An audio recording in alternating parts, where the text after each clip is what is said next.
Alors, vous savez que c'était normalement Stéphane, hein, mais j'ai eu l'occasion d'un voyage direct pour San José, là, au Costa Rica, donc ils sont partis hier. On espère, on n'a pas de nouvelles, et qu'ils sont bien arrivés. Alors, ce matin, donc, vous voyez, j'ai un peu pris de cours, hein. Donc, je me suis dit, il y a longtemps, je vous dis que je vous parlerai du tableau, qui est là. Ce tableau-là, du fils prodigue, hein, ou du fils perdu, ça dépend, hein, comment on se place. Ce tableau, c'est un pastel, donc c'est ce qui est assez rare et ce qui est très difficile à faire en pastel.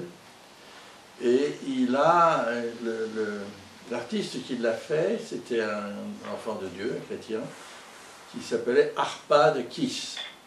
Donc Arpad, ça veut dire André, il était hongrois, et il était étudiant, vous voyez, à Budapest, en 1956, et quand il y a eu, si vous n'êtes pas tous peut-être au courant, une tentative d'émancipation de la Hongrie de la main soviétique, il y a eu donc un soulèvement, c'était en 1956, à l'automne 1956, et bien sûr, en tant qu'étudiant, il a participé à ce soulèvement, et puis ça a été assez vite repris en main par les forces russes, hein.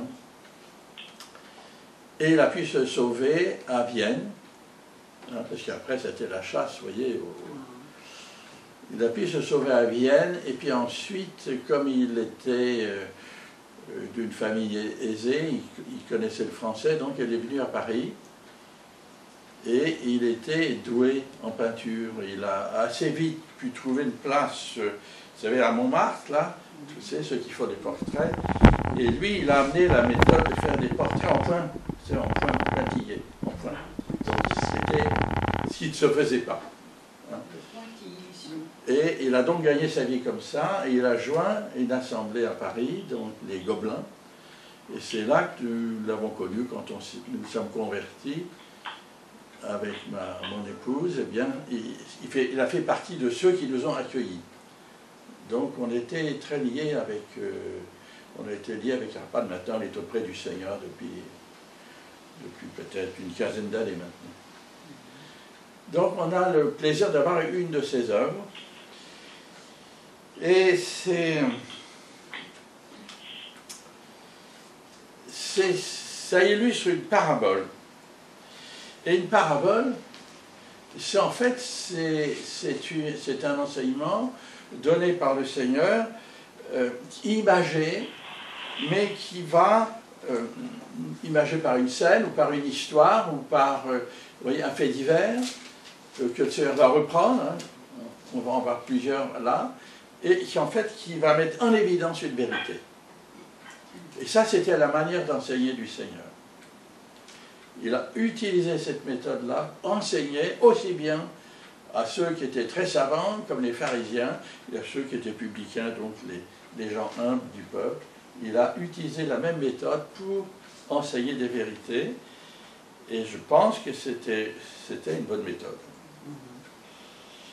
Alors, cette parabole donc du fils perdu ou prodigue, ça dépend où on se met, elle fait partie, en fait, de tout un groupe de paraboles qui nous sont résumées dans Luc, du chapitre 13 à 17, et où le Seigneur va s'adresser à différents groupes de personnes.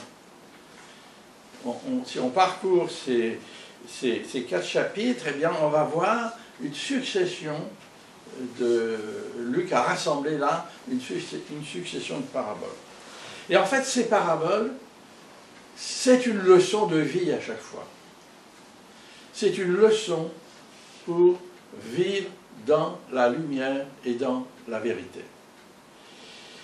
Alors, au chapitre 14, on va commencer. On va parcourir plusieurs comme ça, si vous voulez. La première qu'on va voir, au chapitre 14, elle est du verset 1 à 6. Elle s'adresse aux pharisiens. Les pharisiens, c'était la classe super en Israël, parce qu'ils étaient en fait, on pourrait dire, les gardiens du temple. Hein. C'était eux qui avaient la bonne doctrine, c'était eux qui avaient, vous savez, au retour de l'exil, pour pas que les dérives reviennent dans le peuple, ils ont instauré des règles, et c'était eux qui s'étaient instauré une classe spéciale de pharisiens pour faire respecter ces règles. Et on se trouve, pendant que ça a marché 4 siècles à peu près, hein, jusqu'au moment où le Seigneur était là, c'était encore eux qui dirigeaient. Donc le Seigneur va s'adresser à cette classe-là, les pharisiens. Il est invité pour un repas, un jour de sabbat, dans la maison d'un chef des pharisiens. Donc c'est pas rien. Hein. Et le Seigneur, il a une trentaine d'années là, il faut voir. Hein. Il a 32, 31, 32 ans là. Hein. Il a donc un jeune. Il est invité par les vieux sages, ceux qui savent, ceux qui connaissent. Quand voir les pharisiens, c'était des gens posés en âge et en sagesse. C'est comme ça qu'ils se présentaient et c'est comme ça qu'ils étaient vus aussi par le peuple. Alors ils l'ont invité pour ce repas, en fait pour l'observer. C'est pour l'observer. C'est pas parce que eux, les stricts observateurs de la loi, parce que chez eux c'est la règle qui compte par-dessus tout, eh bien ils l'ont invité pour voir comment il va se comporter au milieu d'eux. Pour voir ça au début de son ministère. Vous avez compris que ces pharisiens pratiquent la religion de la règle. C'est la règle qui compte. Ils vont juger de tout, ils vont tout apprécier par rapport aux règles. Et il y a d'infinité de règles quand vous lisez les évangiles, vous allez voir, il y a même la règle pour donner l'aumône de l'ânette. Vous voyez, l'ânette, c'est une petite plante aromatique. Vous voyez, ça va dans les détails infinis. J'avais su une fois le chiffre qu'il y avait, mais c'est énorme, le nombre de règles qu'il y a. Alors, il pratique donc cette religion de règles, et on dirait aujourd'hui qu'ils sont des intégristes. Comme ça, ce sont les intégristes aujourd'hui. Il y en a toujours. Et moi, je dirais que c'est des super intégristes, ces pharisiens. Alors, le Seigneur, pour montrer à ces hommes qui sont là, les piliers de la règle en Israël, il va faire un miracle pour leur montrer qu'ils se trompent. Il va faire un miracle, et il y a là, dans l'assistance, un homme hydropique, c'est-à-dire un homme qui est gonflé par des œdèmes, et le Seigneur va le guérir un jour de sabbat chez un chef des pharisiens. Vous voyez, on peut dire qu'il fait de la provocation. Et il fait vraiment là son ministère. Mais en fait, qu'est-ce qu'il va leur montrer en guérissant cet homme hydropique ce jour-là, chez ce chef pharisien? Il va leur montrer qu'ils n'ont pas de cœur, que la règle les rend secs, que la règle les rend rigides, que la règle les rend sans amour. C'est ça qu'il va leur montrer. Il va leur apprendre que même un jour de sabbat, que Dieu est au-dessus, il va dire plusieurs fois, si vous lisez les évangiles, qu'il est le maître du sabbat, qu'il est au-dessus. Vous voyez, c'est pas parce que le sabbat, oui, Dieu le Père l'a institué, mais dans une souplesse dans la vie. Quand on l'accuse une fois, il dit si ton fils tombe dans le puits, tu vas quand même aller le chercher un jour de sabbat. Vous voyez?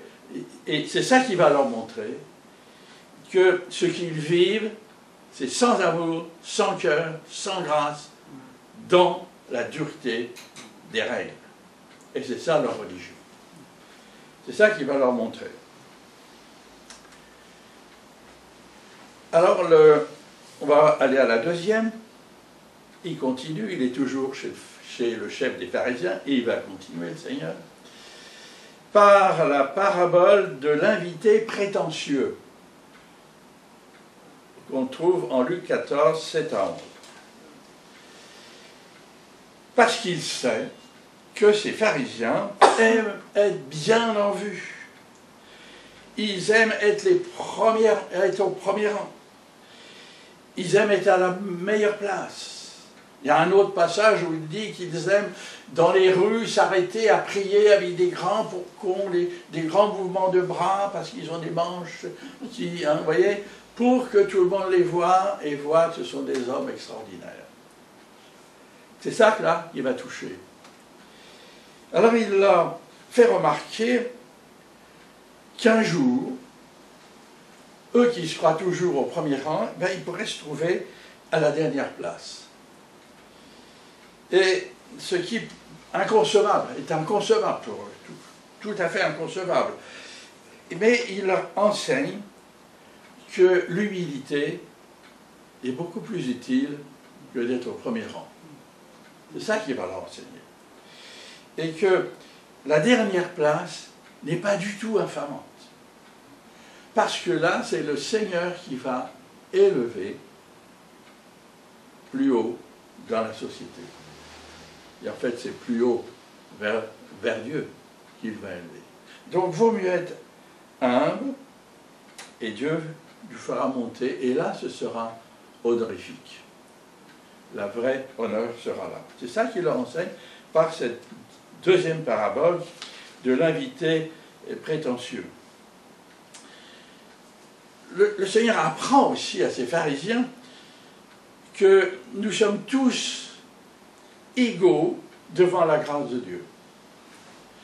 Nous sommes tous pécheurs, des pécheurs rachetés par le sang de Christ, nous aujourd'hui, et pas un de nous ne peut se dire qu'il vaut mieux que l'autre. Pas un de nous, là. On ne vaut pas mieux les uns que les autres. Nous sommes tous aimés par notre Seigneur, qui a donné sa vie, et nos péchés sont là, cloués sur la croix. Et si nous vivons, c'est par sa grâce et son amour, tout simplement. Et que chacun, donc, de nous, soit à sa place. Un proverbe 15, verset 33, qui nous dit « La crainte de l'Éternel enseigne la sagesse, et l'humilité précède la gloire. » Alors que le Seigneur nous aide, nous aussi, à vivre dans cette grâce et cet amour de notre Seigneur. Ensuite, au chapitre 14, il y a encore une troisième parabole qu'il adresse toujours aux pharisiens. C'est la parabole du grand repas. Alors, si vous ne l'avez pas en tête, mais vous les lirez, vous les reconnaîtrez. Il s'agit du grand repas, en fait, que notre Dieu nous prépare dans les cieux. Il s'agit de ce grand repas-là. Alors tous sont invités. Tous. Et seulement, il décline l'invitation. Il s'adresse aux pharisiens. Ils sont tous invités, mais il décline l'invitation. Et il dit pourquoi? Il dit parce qu'il y en a qui ont des richesses, il faut qu'il aille les entretenir. Il y en a un qui vient d'acheter un gros attelage de bœuf, il faut qu'il aille l'essayer. Vous voyez, l'autre qui dit, moi je viens de me marier, alors il faut que je reste avec mon épouse. Vous voyez toutes sortes de raisons qui fait qu'il refuse ce repas. En fait, on constate qu'ils veulent s'occuper de leur richesse, qu'ils s'occupent de leur orgueil et de leur vanité. C'est de ça qu'ils s'occupent. Alors, vous voyez, ça, c'est quand même l'image du peuple juif qui finalement, n'a pas accepté le Seigneur, qui s'est rejeté de l'amour de Dieu. Et il va falloir toute l'histoire depuis 2000 ans pour qu'enfin, il nous en parlait tout à l'heure, Emmanuel, pour qu'enfin se passent des événements pour qu'ils acceptent. Ils acceptent cet amour et cette grâce de Dieu. On est dans cette histoire. Alors, qu'est-ce qu'il fait, notre Dieu? Eh bien, il envoie ses serviteurs inviter des pauvres en amour, n'est-ce pas, ceux qui sont brisés par la vie, ceux qui sont cassés, n'est-ce pas? Il envoie chercher des aveugles, c'est-à-dire ceux qui marchent dans les ténèbres de ce monde, qui ne voient pas leur route et qui font n'importe quoi. C'est ça, les ténèbres de ce monde. N'est-ce pas? Il envoie chercher les estropiés de la vie, ceux qui ont souffert, ceux qui sont, n'est-ce pas, cassés. Et il envoie ses serviteurs chercher ces malheureux dans les rues des villes, dans les chemins de campagne, dans les chemins creux, vous voyez, dans les places. Et il veut que toutes les places soient prises à son dîner. C'est ça qu'il veut. Et là, le Seigneur s'adresse à nous, ses serviteurs, d'aujourd'hui. Et je suis content parce qu'il nous envoie, ça y est, on y va, envoyé, il nous envoie chercher ces malades. Et quand on voit Florence, ça fait partie de ces malades. Et il nous en enverra d'autres si on continue. Si on va les chercher, il va nous les donner. Et nous enverrons d'autres venir vers nous. Qu'on sache les accueillir. Qu'on sache leur donner notre amour. Pour qu'ils connaissent le chemin où il faut qu'ils aillent. C'est comme ça que le Seigneur s'attend de nous. Alors il nous envoie aujourd'hui vers ces pauvres de Rochefort, par ces estropiés, ces faibles, qui se font tromper tout le temps. Alors, que le Seigneur nous aide, et aide notre équipe, y compris pour nos amis, et si on ne peut pas être là, compris pour eux, et puis qu'on soit unis dans ce témoignage et dans ce travail. Et puis, une autre parabole encore. Cette fois-ci, il l'adresse à tous, pas qu'aux pharisiens, il l'adresse à tous, et c'est une parabole où il va expliquer les conditions pour être disciple. Notre Seigneur dit, n'est-ce pas, en Luc 14, 25, 35, on va lire que les versets 26 et 27, il dit, « Si quelqu'un vient à moi, sans me préférer à son père, à sa mère, à sa femme, à ses enfants, à ses frères et à ses sœurs, et même à sa propre vie, il ne peut être mon disciple. Et quiconque ne porte pas sa croix et ne me suit pas, ne peut être mon disciple. » C'est fort. C'est fort.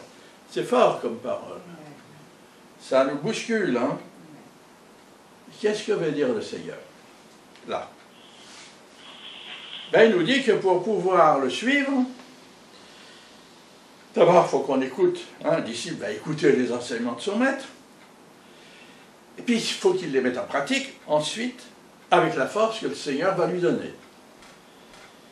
Mais pour être disciple dans nos affections, là, il s'agit de nos affections. Il ne s'agit pas de notre tête, là, il s'agit, là, du cœur. Dans ce que le Seigneur dit. Eh bien, elles doivent être ordonnées, nos affections. Elles doivent être dans un ordre certain pour que le Seigneur soit le premier, toujours le premier. Quelles que soient les circonstances et quelle que soit la vie que nous vivons. Et il nous apprend comme cela qu'il nous faut remettre notre vie à lui, totalement à lui, et toute l'existence pour lui. Pas de partage. C'est les exigences du Maître. Ce qui revient à dire que l'ordre de nos affections, c'est d'abord le Seigneur, là, dans le ciel, ensuite le Seigneur là, visible, parmi nous, vous, l'Église, et ensuite mes affections personnelles. C'est ça l'ordre. C'est dans cet ordre-là que le Seigneur veut que nos affections se développent pour être de bons disciples. Alors, sinon, le sel de notre vie va perdre sa saveur, parce que c'est lui le sel. C'est lui le sel de notre vie. Ce n'est pas une autre substance qu'on va fabriquer, non. Elle nous est donnée par sa présence dans notre vie.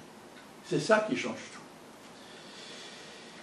Alors pour que cette présence se manifeste par le sel, c'est-à-dire la sel, c'est-à-dire que le sel dans une soupe, il la rend mangeable. C'est tout, hein, c'est tout, il en faut très peu.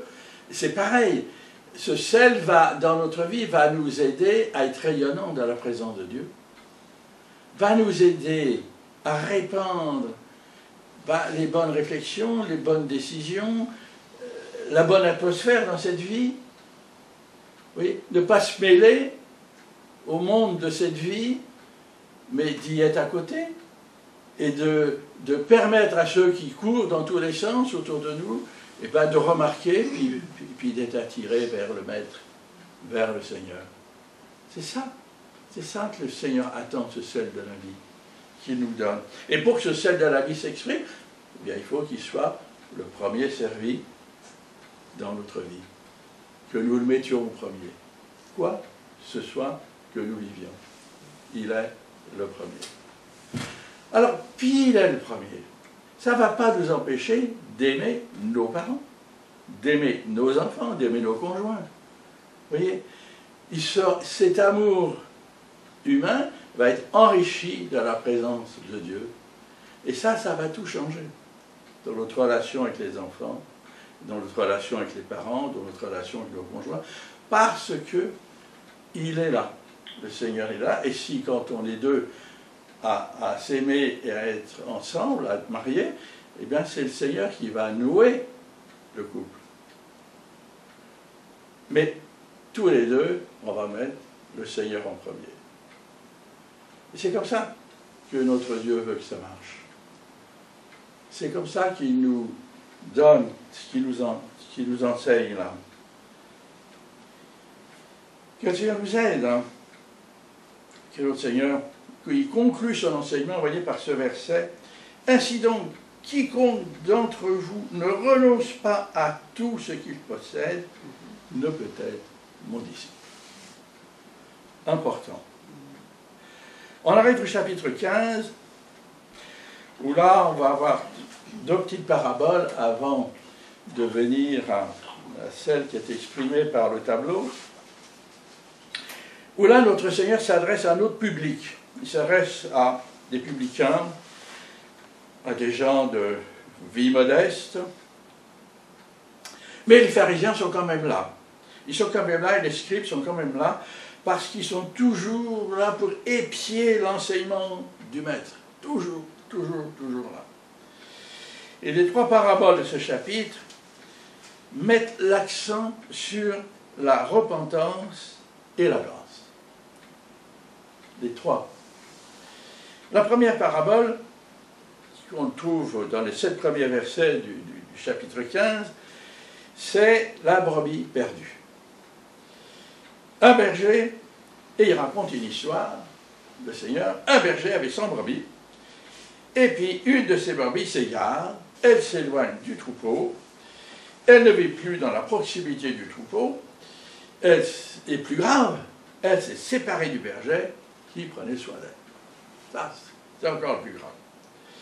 Elle s'est mise en fait à suivre sa vie, elle s'est mise à gambader à droite à gauche, vous savez, comme la chef de M. Seguin, hein. Vous connaissez l'histoire, c'est un peu la même histoire. Et chacun veut vivre vous voyez, elle veut vivre ses expériences. Elle veut vivre sa vie. Hein? Et une brebis, vous savez, qui s'écarte du troupeau, elle se perd. Parce qu'elle ne peut pas revenir, parce qu'elle n'a pas les brebis, les moutons ne possèdent pas l'instinct qui va les aider à retrouver le chemin. Ils ne peuvent pas. C'est pour ça qu'ils sont toujours en groupe. Vous avez un troupeau de moutons, ils se déplacent toujours en groupe. Et le rôle du chien, c'est de ramener celles qui veulent s'égarer. Hein, les chiens courent tout le temps autour. Parce qu'elles ne peuvent pas revenir, c'est dans leur nature. Et c'est aussi dans notre nature. Quand on s'égare, on a beaucoup de mal à revenir. Même si on voit le chemin, on n'a pas la force de revenir, la plupart du temps. Et c'est à cela que cette parabole est intéressante. N'est-ce pas? C'est le berger. Dans l'histoire, c'est le berger qui va chercher la brebis. Et puis, quand il la trouve, il la ramène. Et il y a beaucoup de joie. Beaucoup de joie dans le troupeau, mais aussi de la part du berger. Alors c'est pareil pour nous. Quand dans l'église, dans son troupeau, là, une brebis quitte ce petit troupeau, il va aller la chercher, il va toujours agir pour qu'elle revienne, pour la ramener à l'église. Et le berger va venir nous chercher, ça je l'ai vu plusieurs fois, parce qu'il nous aime, parce qu'il ne supporte pas qu'elle se perde. Et il va toujours faire ce qu'il faut pour la ramener. Alors la conclusion que le Seigneur nous donne, elle est au verset 7, c'est que pour revenir, la brebis doit se repentir de s'être égarée, d'avoir décidé de s'égarer, d'avoir décidé à un moment donné d'aller brouter l'herbe plus loin parce qu'elle est plus belle que celle que le berger lui donne. Que le chemin qu'elle veut prendre est un autre chemin que celui que le berger lui propose et parcourt avec elle. La brebis doit se repentir de ces souillures qu'elle a reçues, de ce péché qu'elle a commis, d'une part pour protéger le reste du troupeau, et aussi pour se protéger elle-même, n'est-ce pas, pour qu'elle ne recommence plus à s'égarer. Alors c'est important, n'est-ce pas, que la brebis soit de nouveau pure et sans tache pour vivre au milieu de ses frères et sœurs, qu'il soit lavé et purifié, n'est-ce pas, par le sang de Christ, de son péché. Et ça, c'est important. La deuxième parabole, là, c'est la drachme perdue. C'est au chapitre 15, toujours de Luc, et des versets 8 à 10. Le Seigneur raconte une histoire. Une femme avait 10 drachmes, et elle en perd une dans sa maison. Alors, peut-être qu'elle admirait trop ces drachmes. Ces drachmes, c'était des pièces d'argent. Peut-être qu'elle les faisait sauter dans sa main, vous voyez, comme ça. Je regardais ses copines, là, vous voyez, moi j'ai 10 drachmes. Qui tombe, qui tombe, et ça roule. C'est pas net comme chez nous, les maisons de l'époque. Et elle va dans un coin. Comme toujours, ça se fourre dans un coin, même chez nous, ça se fourre dans un coin, ça tombe, et ça se fait dans un coin. Ces 10 drachmes étaient importantes, parce que suivant les coutumes de l'époque, il fallait qu'elle possède absolument ces 10 drachmes pour se marier. Sinon, elle ne pouvait pas se marier. Donc, elle avait réussi à avoir ces 10 drachmes, vous voyez, et elle espérait se marier. Et elle en perd une, là c'est remis en cause son espoir de mariage. Alors, qu'est-ce qu'elle fait? Eh bien, elle va allumer une lampe, et puis, elle va balayer, elle va ranger, et elle va chercher avec soin ces 2 drachmes jusqu'à ce qu'elle la trouve. Et quand elle la trouve, bien sûr, c'est la grande joie. Mais qu'est-ce que le Seigneur apprend? Il apprend que ce qu'elle fait, en fait, elle nettoie. Elle met de l'ordre dans sa maison. Et par cette parabole, le Seigneur nous enseigne que lorsqu'il y a du désordre dans notre vie, n'est-ce pas, et que le Saint-Esprit est remisé dans un coin, et qu'il n'est pas écouté, il y a du désordre dans notre vie. Et le Seigneur veut que notre vie soit ordonnée organisé pour sa gloire. C'est pour sa gloire.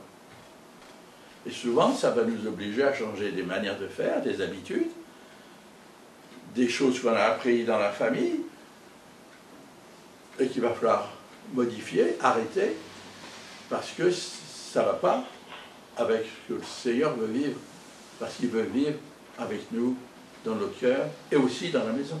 C'est là qu'il veut vivre. Il veut vivre partout, le Seigneur. Tout est à lui, n'oublions pas. Alors, ce qui fait que le Seigneur va profiter souvent d'incidents parfois mineurs, comme là, bon, la pièce a roulé, oui, c'est mineur. Pour, n'est-ce pas, pour nous replacer devant cette nécessité de mettre de l'ordre dans notre vie, de balayer, de ranger, d'ordonner notre vie afin qu'elle soit débarrassée de péchés cachés, de souillures qui sont à droite à gauche, qu'on tolère, et que finalement notre maison soit belle pour la gloire de notre Dieu.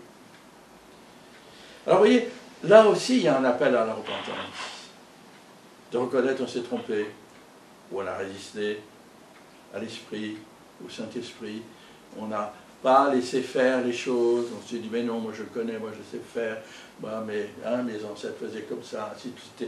Le poids des ancêtres aujourd'hui est beaucoup plus faible qu'à cette époque-là. Hein. Voyez, mais vous voyez, il va mettre de l'ordre, et pour cela il faut se repentir. Il faut se repentir pour que le Seigneur éclaire la maison, éclaire ma vie, éclaire, pour se débarrasser de tous ces scories et qui font que le Saint-Esprit ne se sent pas très à l'aise chez nous. Et il faut qu'il s'y sente bien à l'aise pour que nous soyons bien en paix et bien heureux et bien vivants pour sa gloire. Puis on arrive à la parabole du Fils perdu. On ne l'a pas lu, mais on peut la lire maintenant si vous voulez.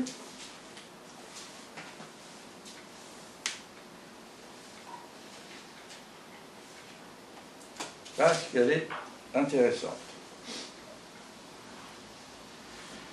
C'est Luc 15, verset 11. Il dit encore, un homme avait 2 fils. Le plus jeune dit à son père, « Mon père, donne-moi la part de l'héritage qui doit me revenir. » Et le père leur partagea alors ses biens. Peu de jours après, le plus jeune fils ramassa tout et partit vers un pays éloigné où il gaspilla sa fortune en vivant dans la débauche. Alors qu'il avait dépensé une importante famine survint, une importante famine survint dans ce pays, et il commença à se trouver dans le besoin. Il alla se mettre au service d'un des habitants du pays, qui l'envoya dans ses champs garder les porcs. Il aurait bien voulu se nourrir des caroubes que mangeaient les porcs, mais personne ne lui en donnait. Il se mit à réfléchir et se dit, « Combien d'ouvriers chez mon père ont du pain en abondance, et moi ici je meurs de faim. Je vais retourner vers mon père et je lui dirai, « Père, j'ai péché contre le ciel et contre toi. Je ne suis plus digne d'être appelé ton fils. Traite-moi comme l'un de tes ouvriers. » Il se leva et alla vers son père. Alors qu'il était encore loin, son père le vit et fut rempli de compassion. Il courut se jeter à son cou et l'embrassa. Le fils lui dit, « Père, j'ai péché contre le ciel et contre toi. Je ne suis plus digne d'être appelé ton fils. » Mais le père dit à ses serviteurs, « Apportez vite le plus beau vêtement, mettez-le lui, passez-lui un anneau au doigt et mettez-lui des sandales aux pieds. Amenez le veau qu'on a engraissé et tuez-le. Mangeons et réjouissons-nous, car mon fils que voici était mort, il est revenu à la vie, il était perdu, et il est retrouvé, et ils commencèrent à faire la fête. Or, le fils aîné était dans les champs, et lorsqu'il revint et approcha de la maison, il entendit la musique et les danses. Il appela un des serviteurs et lui demanda ce qui se passait. Le serviteur lui dit, « Ton frère est de retour, et ton père a tué le veau engraissé parce qu'il l'a retrouvé en bonne santé. » Le fils aîné se mit en colère et il ne voulait pas entrer. Son père sortit, le suppliait d'entrer. Mais il répondit à son père, « Voilà tant d'années que je suis à ton service, sans jamais désobéir à tes ordres, et jamais tu ne m'as donné un chevreau pour que je fasse la fête avec mes amis. Mais quand ton fils est arrivé, celui qui a mangé tes biens avec des prostituées, pour lui tu as tué le veau engraissé. » « Mon enfant, lui dit le père, tu es toujours avec moi, et tout ce que j'ai est à toi. Mais il fallait bien faire la fête et nous réjouir, parce que ton frère que voici était mort, et il est revenu à la vie, il était perdu, et il est retrouvé. » Vous voyez l'histoire que le Seigneur raconte là. Un homme avait 2 fils. Le plus jeune réclame sa part d'héritage, et puis le père lui donne, même si ça le gêne, même si ça ne lui plaît pas beaucoup, il le donne, et la jeune fille ramasse son argent, s'en va dans un pays lointain pour vivre sa vie dans un endroit où on ne sait pas ce qu'il fera, il est loin, comme ça, il va vivre loin de sa famille. Il voulait être libre. En fait, c'est ça, il voulait être libre. Il voulait être libre, il voulait, pas de contraintes, plus rien. Il voulait faire ce qu'il voulait et plus du tout rendre compte à qui que ce soit. Ça lui traverse toujours l'esprit quand on est jeune. Toujours. Et puis avec des amis d'occasion, ça ne monte pas, il va dilapider dans la débauche les richesses de la famille. Et puis tout a une fin. La fortune s'épuise jusqu'à la dernière pièce, et puis une famine arrive, puis ses amis d'occasion s'envolent. Ils ont autre chose à faire que de s'occuper de lui. Dans la famine, il faut manger. Il faut manger, à un moment, il est quand même réduit à l'extrémité, puisqu'il ne peut plus manger, il n'a plus de quoi manger. Alors il est quand même courageux, puisqu'il va chercher du travail, et il va être embauché dans une ferme à la garde des porcs. Alors je dirais, ça c'est la première étape de son rétablissement. Première étape. Il a faim, n'est-ce pas? Et les porcs qu'il garde mangent mieux que lui. Alors là, ça, au bout d'un moment, ça travaille quand même. Les porcs mangent mieux que lui.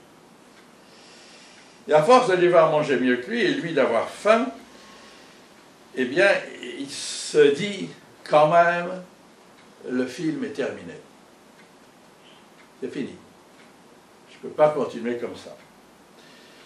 Le rêve, il est terminé. Il faut que je revienne à la réalité. Il faut revenir dans la vraie vie.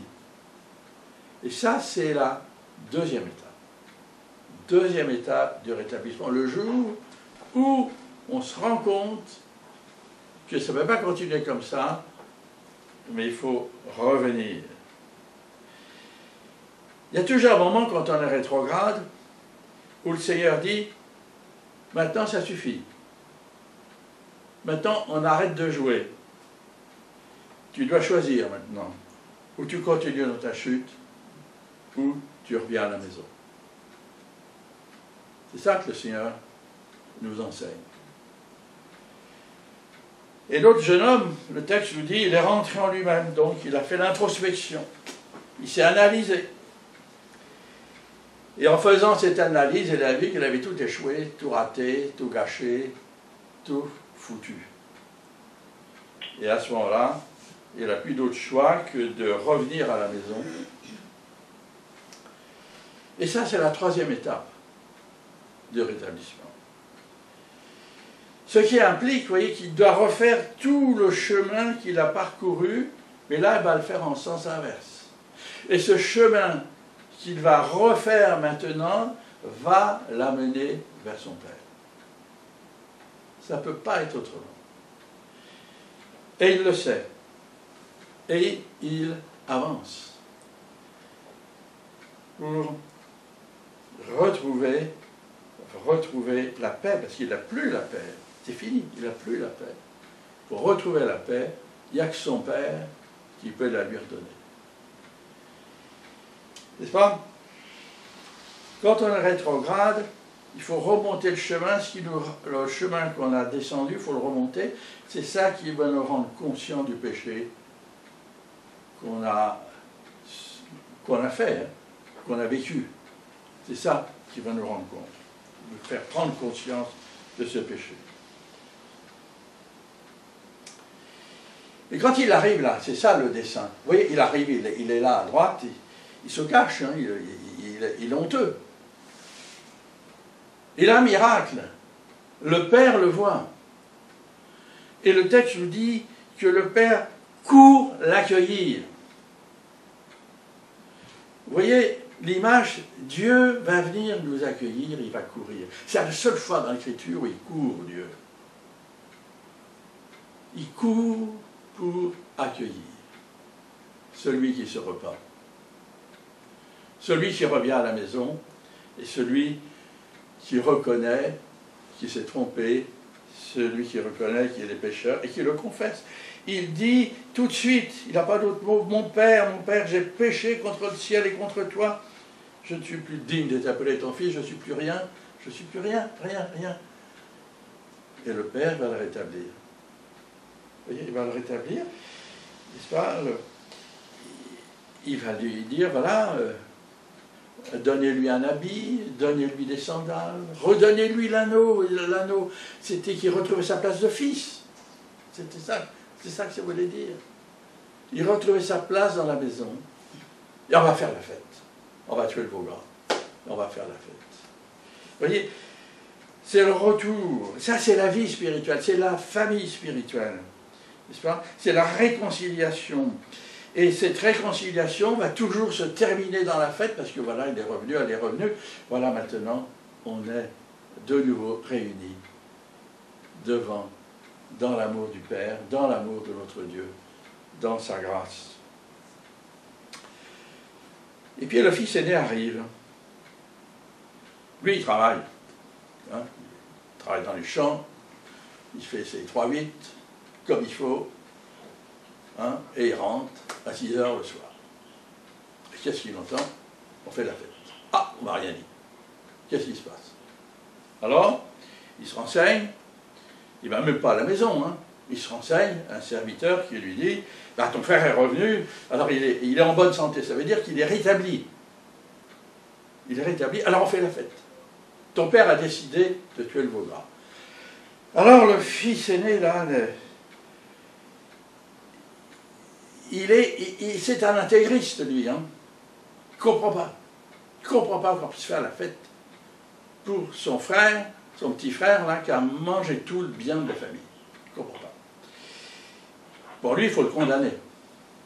Pour lui, il faut qu'il paye maintenant. C'est ça qu'il voit, lui. Et qu'est-ce qu'il fait? Ben, il ne veut pas rentrer. Il ne veut pas participer à la fête. En fait, il s'exclut de l'amour du Père. Il se met dehors. Vous voyez, il se rejette lui-même de la maison familiale. Et ça, c'est ça les règles. L'intégrisme, c'est ça.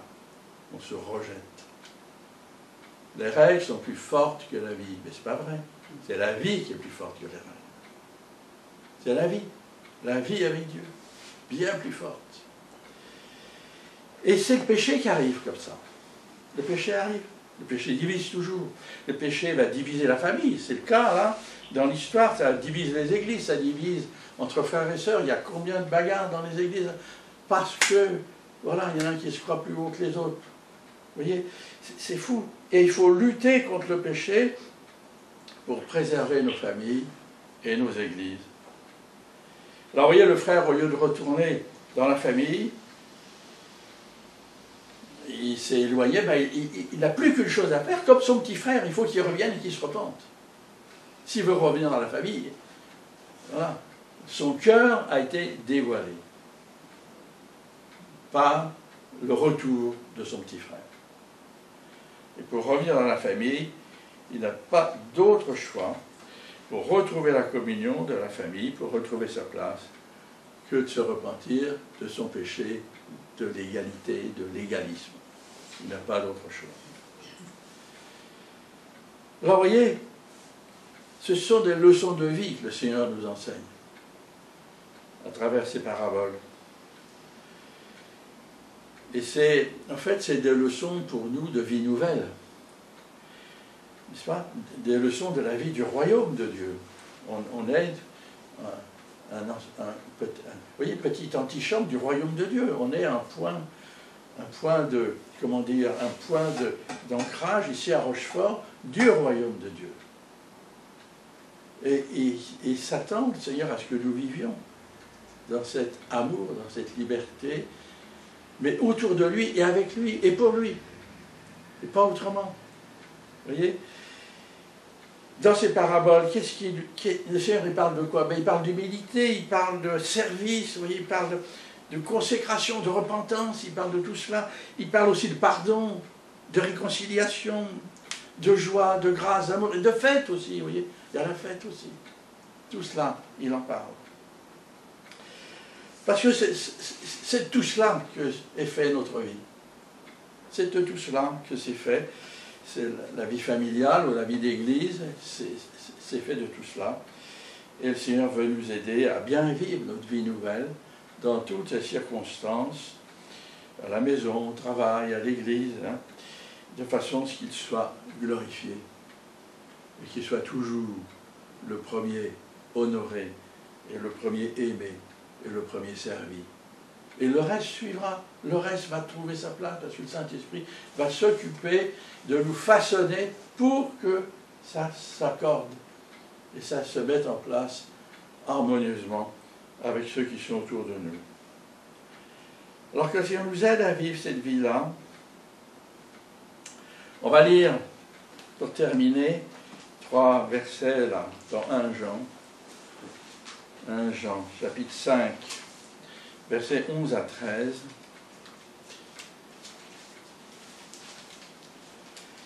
Il dit, Dieu nous a donné la vie éternelle, et cette vie est dans son Fils. Celui qui a le Fils a la vie, celui qui n'a pas le Fils de Dieu n'a pas la vie. Je vous ai écrit cela à vous qui croyez au nom du Fils de Dieu, afin que vous sachiez que vous avez la vie éternelle, et que vous continuez à croire au nom du Fils de Dieu. C'est-à-dire qu'on reste dans cette intime communion personnelle avec notre Seigneur et ensemble dans la famille, aussi bien spirituelle que familiale, pour l'honorer, le glorifier et le servir. Amen.